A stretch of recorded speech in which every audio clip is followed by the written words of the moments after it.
আসসালামু আলাইকুম ভিউয়ার্স, আশা করি সবাই ভালো আছেন।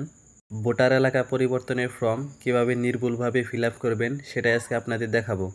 এখানে আরেকটা বিষয় হলো, এই আবেদন ফর্ম কিন্তু অনলাইনে পূরণ করা যায় না, এটা আপনাকে অবশ্যই অফলাইনে পূরণ করতে হবে। তো এর জন্য আপনাকে যে কোনো একটা কম্পিউটার দোকান থেকে এই আবেদন ফর্মটা প্রিন্ট আউট করে বাসায় এনে পূরণ করতে হবে। তো পূরণ করার জন্য প্রথমে যে এলাকায় ভোটার স্থানান্তর হবেন সে এলাকার থানার নাম এখানে দিবেন, তারপরে জেলা দিবেন, তারপরে ১ নম্বরে যার ভোটার স্থানান্তর করবেন তার নাম দিবেন, ২ নম্বরে তার জাতীয় পরিচয়পত্র নম্বর দিবেন, ৩ নম্বরে তার জন্ম তারিখ দিবেন, ৪ নম্বরে বর্তমানে ভোটার আইডি কার্ডের পিছনে যে এলাকার তথ্য আছে সে এলাকার তথ্য এখানে দিবেন, অর্থাৎ বর্তমান ভোটার আইডি কার্ডের ঠিকানা এখানে দিবেন। এখানে যে তথ্যটা আপনার জানা থাকবে না সেটা উল্টাপাল্টা পূরণ না করে সেটা ফাঁকা রাখবেন।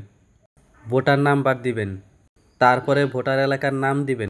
এখানে বর্তমানে আপনি যে এলাকায় ভোটার আছেন সে এলাকার নাম দিবেন, তারপরে ভোটার এলাকার নম্বর দিবেন, তারপরে উপজেলা, জেলা, গ্রামের নাম, বাসা বা হোল্ডিং নাম্বার দিবেন। তারপরে ৫ নম্বরে যে এলাকায় ভোটার হতে চাচ্ছেন সে এলাকার তথ্য এখানে দিতে হবে।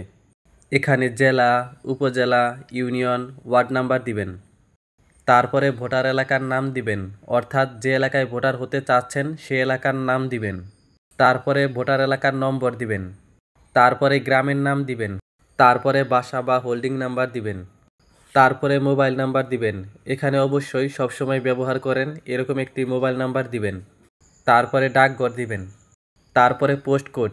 এই কোডটা আপনি যে এলাকায় ভোটার হতে চাচ্ছেন সে এলাকার যে কোনো একজন ভোটারের ভোটার আইডি কার্ডের পিছন সাইডেই এই পোস্ট কোডটা পেয়ে যাবেন, অথবা ওই এলাকার মেম্বার অথবা চেয়ারম্যানের কাছে এই পোস্ট কোডটা আপনি পেয়ে যাবেন। তারপরে ৬ নম্বরে আপনি যে এলাকায় ভোটার হতে চাচ্ছেন সে এলাকায় কতদিন ধরে অবস্থান করতেছেন সেটা দিতে হবে। এখানে অবশ্যই আপনারা সর্বনিম্ন ২ বছর অবস্থান করতেছেন এরকম দিবেন, কেননা এখানে কম সময় দিলে অনেক সময় এই আবেদন ফর্মটা অ্যাপ্রুভ হবে না। তারপরে ৭ নম্বরে স্থানান্তরের কারণ দিতে হবে, অর্থাৎ আপনি কী কারণে এই এলাকায় ভোটার স্থানান্তর হতে চাচ্ছেন সেটা দিতে হবে। এখানে বিবাহ সূত্রে নাকি অন্য কোনো কারণে সেটা অবশ্যই উল্লেখ করে দিবেন। তো ১ নাম্বার পেজ আপনারা এইভাবে পূরণ করবেন। তো চলুন এখন ২ নাম্বার পেজ কিভাবে পূরণ করবেন সেটা দেখাই। ২ নাম্বার পেজে ৮ নাম্বারে ভোটার এলাকায় স্থানান্তরের জন্য কী কী কাগজপত্র লাগবে সেটা এখানে উল্লেখ করে দিয়েছে। অবশ্য এই কাগজপত্রের সাথে আরও কাগজপত্র লাগবে। তো অন্য একটা ভিডিওতে ভোটার এলাকায় স্থানান্তরের জন্য কী কী কাগজপত্র লাগবে সেটা আমি বলে দিব। তারপরে এখানে আবেদনকারীর স্বাক্ষর অথবা টিপ সই দিতে হবে। তারপরে এখানে আবেদনকারীকে শনাক্তকারীর স্বাক্ষর, নাম, জাতীয় পরিচয়পত্র নম্বর এবং ঠিকানা দিতে হবে। এখানে অবশ্যই আবেদনকারীকে শনাক্তকারীর সিলমোহর দিতে হবে। এখানে আবেদনকারীকে শনাক্তকারী হতে পারে এলাকার মেম্বার অথবা চেয়ারম্যান অথবা প্রাইমারি স্কুলের অথবা হাই স্কুলের প্রধান শিক্ষক অথবা এলাকার যে কোনো প্রথম শ্রেণীর কর্মকর্তা। তারপরে নিচের এগুলো যারা অফিসে কর্মরত আছে তারা এগুলো পূরণ করবে। এখানে আপনাকে আর কোনো কিছু পূরণ করতে হবে না। তো ভোটার এলাকা পরিবর্তনের ফর্ম পূরণ করতে আপনাদের যদি কোনো সমস্যা হয় তাহলে তা কমেন্টে অবশ্যই জানাবেন।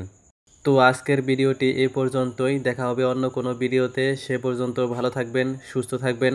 আসসালামু আলাইকুম।